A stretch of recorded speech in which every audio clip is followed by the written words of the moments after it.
Welcome viewers in my channel জ্ঞান for excellence. আজকে আমরা ডিসকাস করব কি এইচএসসি রেজাল্টের পর আমরা কলেজে ভর্তি হব, তো কলেজে কোন সাবজেক্ট চয়েস করব যেটা কি আমাদের ইন্টারেস্টে ডিপেন্ড করে, যে সাবজেক্টে আমাদের ফিউচার আছে কি না। আমি এখানে প্রোভাইড করব আইডিয়াগুলো যেটাতে আপনারা চয়েস করতে পারবেন কি আপনাদের জন্য কোন সাবজেক্টটা বেস্ট, যেটা কি আপনাদের ডিগ্রি বা অনার্স বা ডিপ্লোমা করতে পারেন, যেটা আপনাদের ফিউচারের জন্য বেনিফিট হবে। কিন্তু লাস্ট ডিসিশনটা অবশ্যই আপনাদের হবে। আমি এখানে প্রপার গাইড করব কি আপনারা এইচএসসি রেজাল্টের পর কি সাবজেক্ট নিতে পারেন।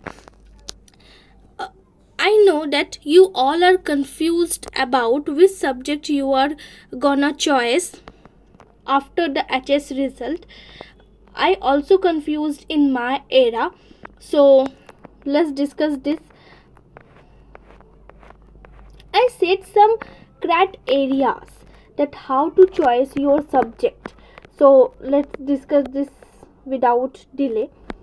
সব থেকে আগে তুমি সাবজেক্টটা চয়েস করার আগে সব থেকে আগে দেখবে কি তোমার ইন্টারেস্ট কি, তুমি কি ওই সাবজেক্টের তোমার ইন্টারেস্ট আছে, যে সাবজেক্টটা নেবে যে ফিল্ডে হয় না কেন কি তুমি ওই সাবজেক্টটা পড়ে এনজয় করতে পারবে, তুমি ওই সাবজেক্টের বিষয়ে বা ওই সাবজেক্টে ইনক্লুডিং যে বিষয়গুলো আছে ওইটা জানার জন্য কিউরিয়াস কি না, তুমি ওইটা লার্ন করতে ভালোবাসো কি না, ওইটা অবশ্যই দেখবে। তারপরে অ্যাবিলিটি আর আন্ডারস্ট্যান্ডিং কি তুমি দেখো, সাপোজ কি তুমি সাবজেক্টটা নিয়েছো কিন্তু তুমি সোর্স পাচ্ছ না কি কোথা থেকে পড়বো বা কোথা থেকে করবো। সব থেকে আগে দেখতে হবে কি যে সাবজেক্টটা আমি পছন্দ করি ওই সাবজেক্টের বেসিক্স আমার ক্লিয়ার আছে কি না, আমার যে স্ট্রেংথ আমার যে ক্যাপাসিটি ওইটা কি ওই সাবজেক্টের সঙ্গে ম্যাচ হচ্ছে, আমি ওই সাবজেক্টটা নিয়ে কিছু ভুল তো করছি না। দেন তারপরে study style match means do I prefer theory, numeric, practical, creativity or analytical learning. অনেকবারে হয় কি আমরা এইচএসসি রেজাল্টের পর শুধু কোর্স বা ডিপ্লোমা বা ডিগ্রি কোর্সে যায়, অনেকজন হয় যেটা ক্রাফট আর্ট ওইগুলো পছন্দ লাগে করতে, প্র্যাকটিক্যাল জিনিস করতে ভালো লাগে। এইটা নয় কি শুধু আমরা ডিগ্রিই নেব, দেখতে হবে কি আমি কিভাবে পড়াটা এনজয় করতে পারি বা আমি কোন ফিল্ডে গিয়ে ইন্টারেস্টটা বানিয়ে রাখতে পারি আর ফিউচারে ওইটা আমার জন্য বেনিফিট হবে। দেন লং টার্ম কমফর্ট, সাপোজ একটা এক্সাম্পল নিলাম কি আমি সাবজেক্টটা তো নিয়ে নিলাম, সাবজেক্টটা নেওয়ার পর 1 বছর বা 2 বছর পর আমি দেখছি কি ওই সাবজেক্টে আমার কিছু ইন্টারেস্ট লাগছে না, তাইলে আমরা কি করব, আমাদের মাথায় একটা মেন্টাল প্রেসার ক্রিয়েট হবে ওই সাবজেক্টটা নিয়ে।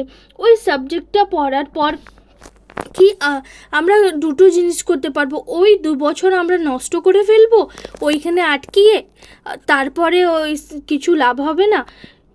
কিন্তু আমি যদি প্রথমেই এমন একটা সাবজেক্ট বা এমন একটা কোর্স ডিসাইড করে নিই যেটা আমি লং টার্ম পড়তে পারি, নলেজ গেইন করতে পারি বা ইন্টারেস্ট থাকে, তাইলে আমার বছরটাও নষ্ট হবে না আর আমার ইন্টারেস্ট থাকবে আর আমি ভালো করে জিনিসগুলো শিখতে পারবো। দেন কনসিস্টেন্সি, সাপোজ আজকাল কলেজে হয় কি আমরা অ্যাডমিশন করিয়ে নিয়েছি, ঠিক এক্সামের 1 মাস বা 15 দিন আগেই আমরা ডিসাইড করি কি আমাদেরকে পড়াশোনা করতে হবে মার্কস তোলার জন্য, কিন্তু আমি ওই সাবজেক্টে যদি জানার নলেজের কিন থাকে বা কিউরিয়াস থাকি কি আমরা কি করে জানবো ওই সাবজেক্টগুলি, তাহলে আমরা কনসিস্টেন্সিটা অলরেডি চলে আসবে। যে জিনিসটা আমরা করতে পছন্দ করি ওই জিনিসের কনসিস্টেন্সিটা আমাদের চলে আসে। সাপোজ আমরা যদি ফোনে রিল দেখা শুরু করি তাহলে ওইটাই আমরা ডেইলি ওই কাজটা করব। ওরকমই যদি কোনো সাবজেক্ট আমরা পছন্দ করি তাহলে অটোমেটিকলি ওই সাবজেক্টের কনসিস্টেন্সি চলে আসবে। 6 নম্বর কি ফিউচার অপরচুনিটিসগুলো দেখতে হবে।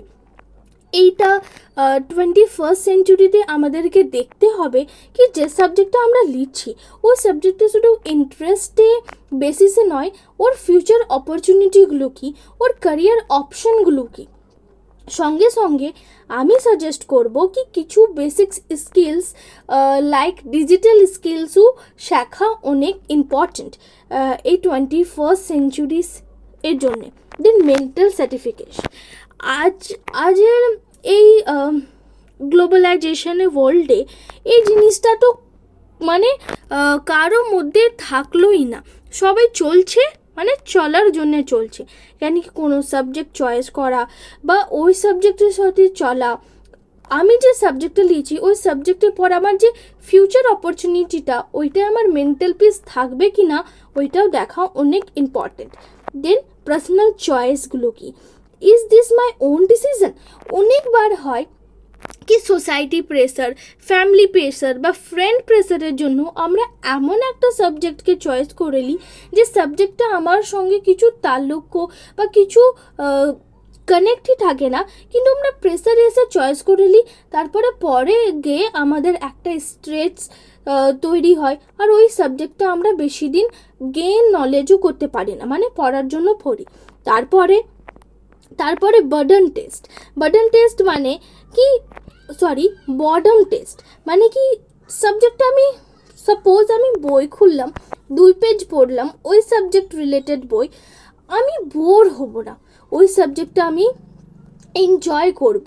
2 পেজ থেকে 4 পেজ কখন হয়ে যাবে আমি বুঝতে পারবো না। তো এমন একটা সাবজেক্ট হলো যেটাকে আমি দেখতে পারবো কি হ্যাঁ আমি বোর হচ্ছি না। চলো তারপরে দেখা যায় কি ক্যারিয়ার গোলস কি, what kind of work or lifestyle do I want? আমি পড়াশোনা করার পর কি টাইপের লাইফস্টাইল চাই। অনেক জন্য হয় যে ফিট মিন্স ডিফেন্স লাইফস্টাইল চাই বা এরকম লাইফস্টাইল চাই কি 9 to 5 জব, হ্যাপি লাইফ। ওরকম করে দেখতে হবে কি আমার ক্যারিয়ার গোলসটা কি। সাবজেক্ট চয়েস করার আগে আমাদেরকে একটু ফিউচারে ভাবার পরই ডিসাইড করতে হয় কি কী সাবজেক্ট আমাদের important. Does this subject help me reach my goals? আর ওই সাবজেক্টটা কি সত্যি আমাকে নিজের টার্গেটে পর্যন্ত নিয়ে যেতে পারবে? So always remember that right subject, better future, happier you. So please choose your subject. Before choosing any subject, check these important things. It's a very important. I hope you like this video, viewers. Don't forget to like, share and subscribe my channel.